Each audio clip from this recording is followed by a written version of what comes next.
Hello students, इस video में आज हम सभी लॉ ऑफ डिमांड के चैप्टर को पढ़ेंगे, यानी मांग के सिद्धांत के। ठीक है, तो समझते हैं डिमांड क्या होती है। सबसे पहले हम इस वर्ड को बहुत अच्छे से पढ़ेंगे दोस्तों। तो देखिए, आपके पास आप किसी चीज़ को ख़रीदना चाहते हैं, परचेज़ करना चाहते हैं।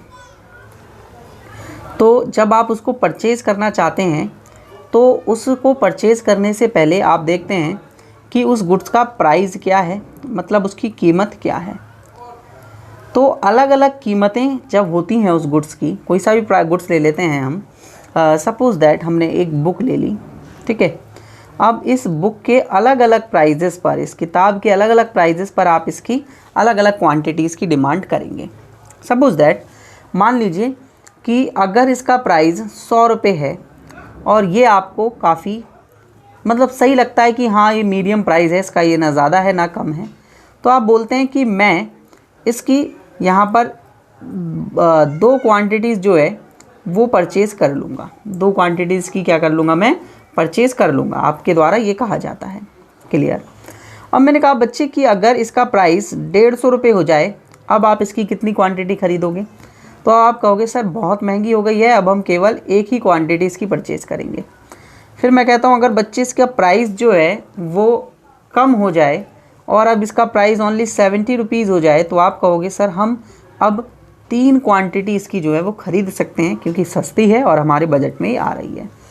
तो बेसिकली आप यहाँ देखेंगे तो एक चीज़ हमारे पास निकल के आ रही है कि अलग अलग प्राइस के लेवल पर लोग उस गुड्स को ख़रीदने की इच्छा दिखा रहे हैं, मतलब उसको ख़रीदने का डिज़ायर उनके अंदर जो है वो क्या हो रहा है, क्रिएट हो रहा है, जिसे हम इच्छा बोलते हैं। क्लियर है स्टूडेंट्स, है ना। और वो उसको ख़रीदने की एक तरीके से विलिंगनेस, यानी कि उनकी जितनी आवश्यकता है उसके हिसाब से वो जो है उसको अपनी ख़रीदने की इच्छा को क्या कर रहे हैं, दिखा रहे हैं, डिज़ायर कर रहे हैं। क्लियर है ना। तो हम कह सकते हैं कि डिमांड बेसिकली क्या है कि अलग अलग प्राइजेस पर लोगों की खरीदने की इच्छा है कि लोग उस गुड्स को कितना कितना मात्रा में खरीदना चाहते हैं। तो बेसिकली डिमांड क्या निकल के आई हमारे पास, बेसिकली डिमांड की डेफिनेशन उसे आप ध्यान से समझेंगे। Demand is defined as the quantity of product which a consumer is not only desired to purchase and able to purchase. अब देखिए, पहले बात मैंने क्या करी, डिज़ायर टू परचेज, वो कितनी क्वांटिटी उसको खरीदना चाहता है। नेक्स्ट आता है able to purchase, able to purchase, ठीक है, खरीदने की क्षमता, खरीदने की क्षमता। सपोज दैट उसने कहा कि मैं इतनी क्वांटिटी तो खरीद लूँगा। खरीद लूँगा मीन्स क्या है, वो अपना डिज़ायर अभी दिखा रहा है कि इतनी क्वांटिटी में खरीद सकता हूँ। ठीक है, एक खरीद लूँगा होता है, खरीद सकता हूँ। खरीद सकता हूँ मीन्स क्या हो गया, डिज़ायर्ड यानी इच्छा। और अबेलिटी टू परचेज मतलब कि वो उसकी क्षमता भी है कि वो उसको खरीद भी सकता है, नहीं खरीद सकता। तो वो कहता है कि इतनी क्वांटिटी खरीद लूँगा, तो इसका मतलब वो क्षमता दिखा रहा है कि मैं इतनी क्वांटिटी खरीद लूँगा। Back to the definition. Definition अभी तक हमने क्या समझी, demand is defined as the quantity of product which a consumer is not only desiring to purchase and able to purchase but is also already या ready to purchase, is ready to purchase। तो next step क्या आ रहा है आपके पास, ready to purchase, यानी कि वो खरीदने के लिए तैयार है, खरीदने के लिए तैयार है। क्लियर है, कोई दिक्कत किसी स्टूडेंट को यहाँ पर, है ना। एट द, वो भी किस पर, at the given price level, different या various given price levels. Hindi में पढ़ लें बच्चे। देखिए, मांग किसी पदार्थ की वह मात्रा है जिसे एक उत्पादक समय की एक निश्चित अवधि में एक निश्चित कीमतों पर खरीदने की क्षमता और खरीदने को तैयार है और खरीदता है, उसको हम क्या बोलते हैं, मांग कहते हैं। क्लियर। तो मैंने एक बहुत अच्छी सी आपको डेफिनेशन एग्जाम्पल के थ्रू समझाई। तो डेफिनेशन में 3 मेन इंग्रेडिएंट्स या हम कह सकते हैं 3 इंपॉर्टेंट एलिमेंट्स यहाँ पर आते हैं। पहला, उस गुड्स को खरीदने की इच्छा, मतलब डिज़ायर आपका कि आप उसकी कितनी क्वांटिटी खरीदने की इच्छा रखते हैं। दूसरा है, आप देखते हैं कि आप उसकी कितनी क्वांटिटी खरीदने की क्षमता अपने पास रखते हैं, आपको उसको खरीदने की क्षमता ज़्यादा है या फिर कम है। दूसरा है रेडी टू परचेज़, आप कितनी क्वांटिटी परचेज़ करने के लिए तैयार हैं और आप कितनी क्वांटिटीज़ परचेज़ कर रहे हैं। क्लियर स्टूडेंट्स, यहाँ तक आप सभी को समझ में आया होगा। तो डेफिनेशन ऑफ डिमांड मैंने यहाँ पर बता दिया आपको, इसकी परिभाषा क्या होगी। अब भाई परिभाषा लिखी नहीं है मैंने, क्यों नहीं लिखी है? क्योंकि बच्चे आप सभी को मैंने नोट्स प्रोवाइड कराए हुए हैं, नोट्स में आप सभी को मिल जाती हैं डेफिनेशन, है ना। तो हम क्यों लिखें उसे, इसलिए मैंने आपको बस समझाया है। आप वहाँ से देखकर नोट्स में से पढ़ सकते हैं, या जो मैंने अभी यहाँ पर बोला आप उसको साथ के साथ नोट्स में लिख भी सकते हैं। क्लियर बच्चे, चलें आगे चलें बच्चे। चलिए अब देखो, एक होता है हमारे पास, नेक्स्ट टॉपिक डालिए, एक होता है हमारे पास डिमांड एंड दूसरा होता है हमारे पास डिमांडेड क्वांटिटी। डिमांडेड क्वांटिटी, ठीक है, यानी कि मांग और मांगी गई मात्रा। ठीक है, मांग और मांगी गई मात्रा, इसको ज़रा ध्यान से समझना आप सभी, है ना। देखिए ध्यान से, दो एग्जाम्पल दूंगा, दो एग्जाम्पल, या एक एग्जाम्पल में नहीं समझ में आ जाएगा। ठीक है, देख लेते हैं। मान लीजिए मेरी एक इलेक्ट्रॉनिक शॉप है और अभी गर्मियों का सीज़न चल रहा है, तो मुझे फ़ैन की कमी नज़र आ रही है अपने दुकान पर, पंखे की। तो मैं एक फैक्ट्री में जाता हूँ और वहाँ पर उसके प्राइसेस पता करता हूँ होल सेल में कितने का क्या मिल रहा है। तो वहाँ मुझे बताया जाता है कि ये फ़ैन आपको 900 रुपये पर फ़ैन के हिसाब से मिल जाएगा। चलिए, मुझे प्राइस पता चला। इस प्राइस लेवल पे उस टाइम पे मैंने कहा कि मैं इसकी आपसे 100 क्वांटिटी लूँगा। इसका मतलब है मैं जो है वो 90,000 रुपये खर्च करने के लिए वहाँ पर तैयार हो गया। क्लियर बच्चे।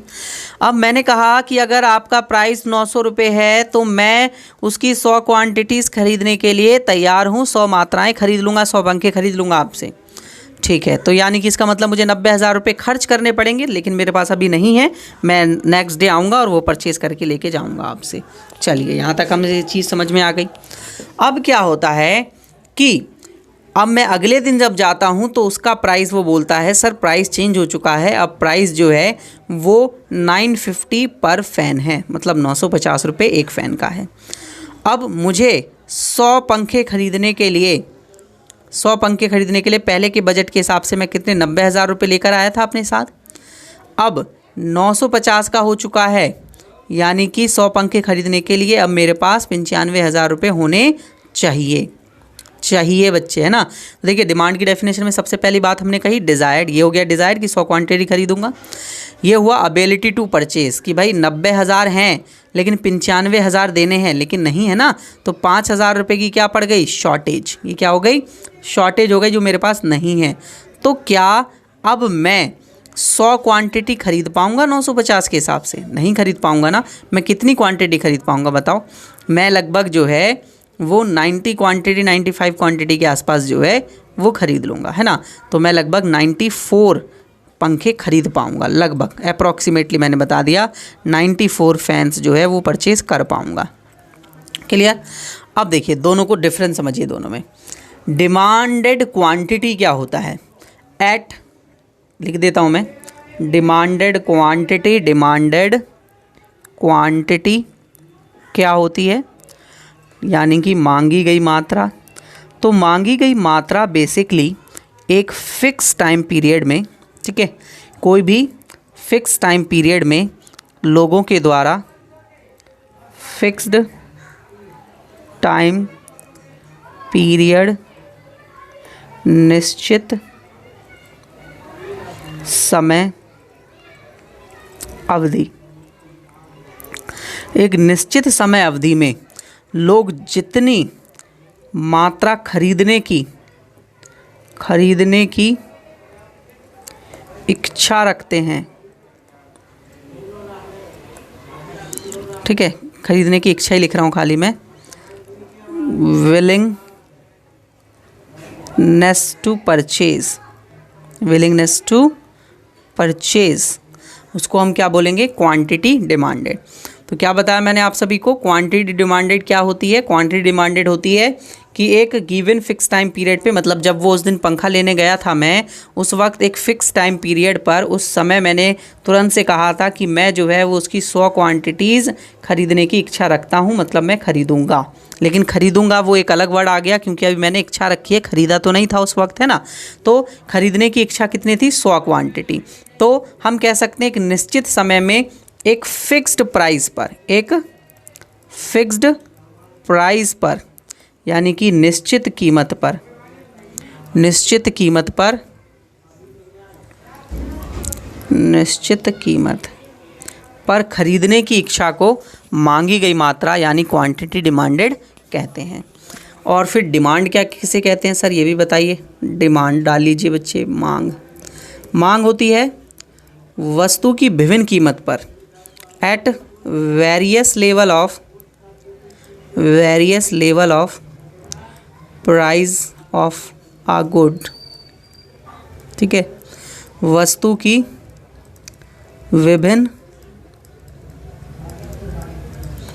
कीमतों पर, ठीक है, वस्तु की विभिन्न कीमतों पर खरीदने की इच्छा या खरीदना, ठीक है, विलिंगनेस टू परचेज। क्लियर? तो डिमांड बेसिकली क्या बताती है कि आप at a various level of prices पर उस गुड्स की कितनी क्वांटिटी खरीदने की इच्छा रखते हैं, वो आपके पास जो है वो हो जाएगा क्या? Demanded, demand. और अगर फिक्स प्राइस पर, फिक्स टाइम पीरियड पर आप जो है वो जितनी क्वांटिटी खरीदने की इच्छा को दिखाते हैं वो हो जाती है आपकी क्वांटिटी डिमांडेड। क्लियर बच्चे? यहाँ तक कोई भी दिक्कत नहीं होगी। चलिए आगे चलते हैं अब, है ना। नेक्स्ट टॉपिक आप सभी डालिए। नेक्स्ट टॉपिक, नेक्स्ट टॉपिक है आपके पास डिमांड शेड्यूल, डिमांड शेड्यूल, मांग अनुसूची। ठीक है, क्या होती है मांग अनुसूची? At various level of prices पर जितनी जितनी आप डिमांड कर रहे हैं उसको रिप्रेजेंट करना एज आ टैबुलर फॉर्म में, यानी कि एक तालिका के रूप में विभिन्न संभव कीमतों पर खरीदी गई मात्रा को शो करना हमारे पास जो है वो डिमांड शेड्यूल कहलाता है। देखिए जैसे प्राइजेस दे दिया पर यूनिट हमारे पास 1 2 3 4, 1 2 3 और 4, और हमने क्वांटिटी डिमांडेड ले ली। यहाँ पर क्यूब का मतलब है कितनी कितनी आप डिमांड कर रहे हैं। तो बेसिकली 4 3 2 और 1। ठीक है, अब मैंने इसको देखो एक टेबल के फॉर्म में यहाँ पर क्या कर रखा है, शो कर रखा है। तो ये हमारे पास क्या हो जाएगी, एक डिमांड स्केड्यूल हो जाएगी। अब आप देख सकते हैं जब प्राइस 1 था तो आप 4 क्वांटिटी खरीद रहे थे। ऐसा क्यों करते हैं हम लोग? क्योंकि जब चीज़ें सस्ती होती हैं तो आप उसे ज़्यादा खरीदते हैं, और जब चीज़ें महंगी होती हैं तो आप उसे कम मात्रा में खरीदते हैं। ठीक है, तो आप देख सकते हैं जब चीज़ का प्राइस 1 रुपये का है तो आप 4 क्वांटिटी ले रहे हैं। जैसे जैसे उसका प्राइस बढ़ते जा रहा है आप उसकी कम कम क्वांटिटी परचेज करते जा रहे हैं। यही बेसिक सा नेचर होता है एक कंज्यूमर का, एक उपभोक्ता का, है ना। क्लियर बच्चे? तो एक हम कह सकते हैं कि प्राइस एंड डिमांड में नेगेटिव रिलेशनशिप होता है। प्राइस एंड डिमांड में नेगेटिव रिलेशनशिप होता है, यानी कि मांग में और कीमत में ऋणात्मक संबंध देखने को मिलता है। अगर एक बढ़ता है तो दूसरा कम होता है। क्लियर? अब डिमांड शेड्यूल को हम 2 पार्ट्स में डिवाइड करते हैं। पहला पार्ट होता है हमारे पास इंडिविजुअल डिमांड शेड्यूल। ठीक है, व्यक्तिगत मांग अनुसूची। ठीक है, दूसरा होता है हमारे पास मार्केट डिमांड स्केड्यूल, है ना, लिख लेना, यानी कि बाजार मांग अनुसूची। ठीक है, देखिए कैसे अलग अलग प्राइजेस के लेवल पर, मतलब 1 2 3 4 पर ए एक कंज्यूमर है, बी एक कंज्यूमर है, सी एक कंज्यूमर है। इनके द्वारा कितनी कितनी क्वांटिटी की डिमांड की जाती है, इसको हम एक टेबल की फॉर्म में अगर शो करें, जैसे आप देख रहे होंगे यहाँ पर कि मैं जो है वो ए कितना डिमांड कर रहा है 1 रुपये प्राइस होने पर, बी कितना डिमांड कर रहा है, सी कितना डिमांड कर रहा है, इसको मैं अलग अलग टेबल की फॉर्म में यहाँ पर जो है वो क्या कर रहा हूँ, शो करवा रहा हूँ। ठीक है, क्लियर बच्चे? तो आप देखेंगे कि ए और बी और सी हर किसी की डिमांड अलग अलग प्राइस पर, अलग अलग कीमत पर, अलग अलग दिखाना ही इंडिविजुअल डिमांड शेड्यूल है, यानी कि व्यक्तिगत मांग अनुसूची है, जहां पर हम व्यक्तिगत इंडिविजुअली अलग अलग लोगों की डिमांड अलग अलग टेबल की फॉर्म में शो करते हैं। अब क्या होता है कि जितने भी कंज्यूमर्स होते हैं उन सभी कंज्यूमर्स को मिलाने पर बनता है मार्केट, और उन सबको मिलाने पर ही बनती है मार्केट डिमांड। ठीक है, तो जब मार्केट डिमांड की हम लोग बात करेंगे तो मार्केट डिमांड में हम इसी प्राइस लेवल पर, जो अभी हमने प्राइस लेवल लिया है 1 2 3 4, ठीक है, इसी प्राइस लेवल पर अलग अलग लोगों के द्वारा कितनी कुल मिलाकर डिमांड की गई, मतलब ए प्लस बी प्लस सी टोटल कितनी डिमांड यहाँ पर जो है वो की गई। ठीक है, टोटल डिमांड को मैं क्या करूँगा यहाँ पर शो करूँगा। जैसे आपके पास ए ने 10 प्लस 8 प्लस 6 इतनी टोटल डिमांड आई, तो टोटल डिमांड 24, फिर इसके बाद आपके पास 18, फिर इसके बाद आपके पास 12, और नेक्स्ट आपके पास कितनी डिमांड आई, 6 डिमांड आई। तो अलग अलग प्राइस लेवल पर पूरे जितने भी कंज्यूमर्स हैं उन सभी के द्वारा पूरे मार्केट में जितनी डिमांड की जा रही है, मतलब 3 कंज्यूमर है मार्केट में, तो एक 10 खरीद रहा है, एक 8 खरीद रहा है और 6 खरीद रहा है पहले 1 रुपये कीमत पर, तो कुल मिलाकर मार्केट में 24 की डिमांड आई। इसी तरीके से 2 रुपये पर आप देख सकते हैं, 3 रुपये पर देख सकते हैं, 4 रुपये पर देख सकते हैं, तो ये मार्केट डिमांड को शो करेगा। क्लियर है? नेक्स्ट टॉपिक डालिए आप सभी। नेक्स्ट टॉपिक है आप सभी के पास डिमांड कर्व। ठीक है, डिमांड कर्व, ये बेसिक वीडियो है आप सभी के लिए, क्योंकि बेसिक्स जानना बहुत ज़्यादा ज़रूरी है। ठीक है, मांग वक्र। अब देखिए, जितने भी आपके पास ये आपने डिमांड शेड्यूल बनाई उसको आप ग्राफिकली रिप्रेजेंटेशन कर देंगे तो आपके पास जो है वो यहाँ पर डिमांड कर्व निकल के आएगा। तो आप क्या लिखेंगे डेफिनेशन में, ग्राफिकल रिप्रेजेंटेशन, ग्राफिकली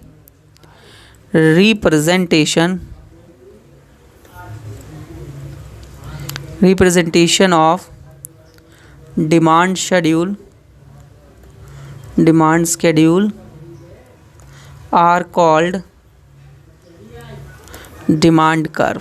ठीक है, जो छोटी छोटी डेफिनेशन होंगी वो तो मैं लिख दिया करूँगा। हिंदी में क्या लिखेंगे, मांग अनुसूची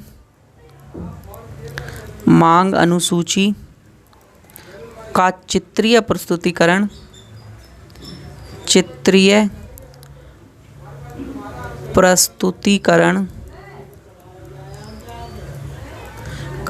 मांग वक्र। दोस्तों हिंदी थोड़ी बेकार है मेरी, आप समझ ही सकते हैं।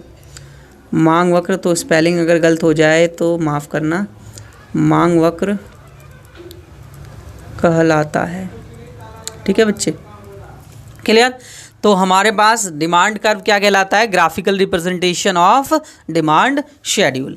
तो किस तरीके से होगा, देखिए डिमांड शेड्यूल आपने बनाई थी, है ना, उसको ही मैं ग्राफिकल रिप्रेजेंटेशन यहाँ पर दे रहा हूँ और एक कर्व की फॉर्म में इसको कन्वर्ट कर दे रहा हूँ। क्लियर बच्चे? तो देखिए ये रहा आपके पास एक कर्व, ये आपके पास डिमांड कर्व है। यहाँ पर हमने ले लिया प्राइस और यहाँ पर हमने ले ली क्वांटिटी डिमांडेड। तो क्वांटिटी डिमांडेड कितनी थी, 4 3 2 और 1, प्राइजेज 1 2 3 और 4, है ना, 1 2 3 और 4। तो जब 1 रुपये प्राइस था तो आप 4 क्वांटिटी की डिमांड कर रहे थे, 2 रुपये प्राइस पर आप 3 रुपये पर आप 2 क्वांटिटी, और 4 रुपये पर आप 1 क्वांटिटी की डिमांड जो है वो प्रोडक्ट की कर रहे थे। तो आपके पास ये पूरा का पूरा जो है वो यहाँ पर डिमांड कर्व जो है वो निकल के आ गया है। ये आपके पास डिमांड कर्व निकल के आ गया, यानी कि मांग वक्र। क्लियर यहाँ तक? अब जो डिमांड कर्व होते हैं, मांग वक्र होते हैं, उनके 2 टाइप्स हैं, उनको 2 प्रकार से हम डिवाइड करते हैं। पहला तो हो जाएगा हमारे पास इंडिविजुअल डिमांड कर्व, यानी कि व्यक्तिगत मांग वक्र, और दूसरा हो जाएगा मार्केट डिमांड कर्व, यानी कि बाजार मांग वक्र। ठीक है, तो इंडिविजुअल डिमांड कर्व का मतलब क्या है कि हर पर्सन का एक अलग अलग उसका कर्व जो है वो बना देना, वो इंडिविजुअली डिमांड कर्व दिखाता है। जैसे ये मैंने ए का कर्व बनाया, ये मैंने बी का कर्व बनाया और ये मैंने सी का कर्व बनाया, तो ये एक इंडिविजुअली डिमांड कर्व जो है वो तैयार हो गया। ठीक है, हर किसी का इंडिविजुअल अलग अलग। अब इसी तरीके से मार्केट डिमांड कर्व के बारे में जब आप पढ़ते हैं तो ये बहुत ही अहम हो जाता है, क्योंकि मार्केट डिमांड कर्व का कभी कभार पूछ लिया जाता है आपसे क्वेश्चन, तो ये आपको अच्छे से समझना है इस बात को। तो यहाँ पर हम दोबारा अगेन क्वांटिटीज़ को दिखाएंगे और यहाँ पर हम प्राइजेस को दिखाएंगे। तो आप सभी को पता है कि जितने भी हमारे पास इंडिविजुअल्स डिमांड कर्व हैं या इंडिविजुअल डिमांड शेड्यूल्स थी, उन सभी को मिलाकर मार्केट डिमांड बनती है। तो इसी तरीके से हमारे पास जितने भी इंडिविजुअल डिमांड कर्व्स होते हैं, उन सभी इंडिविजुअल डिमांड कर्व्स को मिलाकर हमारे पास मार्केट डिमांड कर्व जो है वो तैयार होता है। तो जैसे आप देख सकते हैं, ये ए, ये बी और ये सी का डिमांड कर्व मैंने ड्रॉ किया। अब इन तीनों को आप क्या करेंगे, हॉरिजॉन्टल समेशन करेंगे। हॉरिजॉन्टल समेशन करने का मतलब है ये आप इस तरीके से इसको जोड़ेंगे। कैसे जोड़ेंगे ज़रा बच्चे ध्यान से समझिएगा आप सभी, है ना। मैं अलग कलर का यूज़ करके आप सभी को बता रहा हूँ।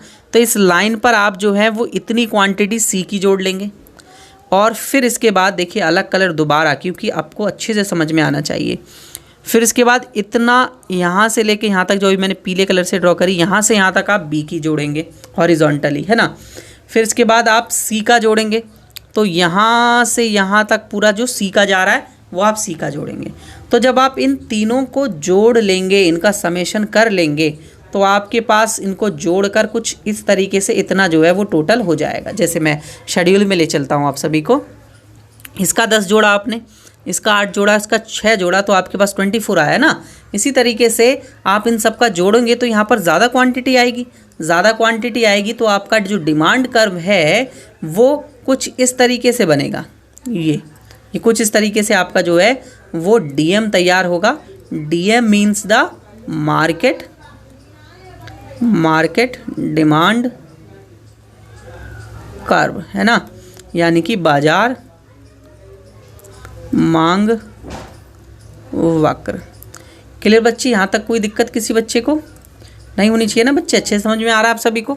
तो हम कह सकते हैं कि market demand curve is a, लिख लीजिए आप सभी, market demand curve is a horizontal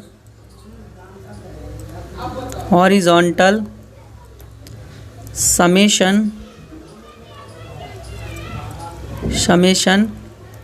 of individual demand curve. ठीक है, यानी कि क्या बोलेंगे आप इसे, व्यक्तिगत मांग वक्रों के व्यक्तिगत मांग वक्रों का क्षैतिजाकार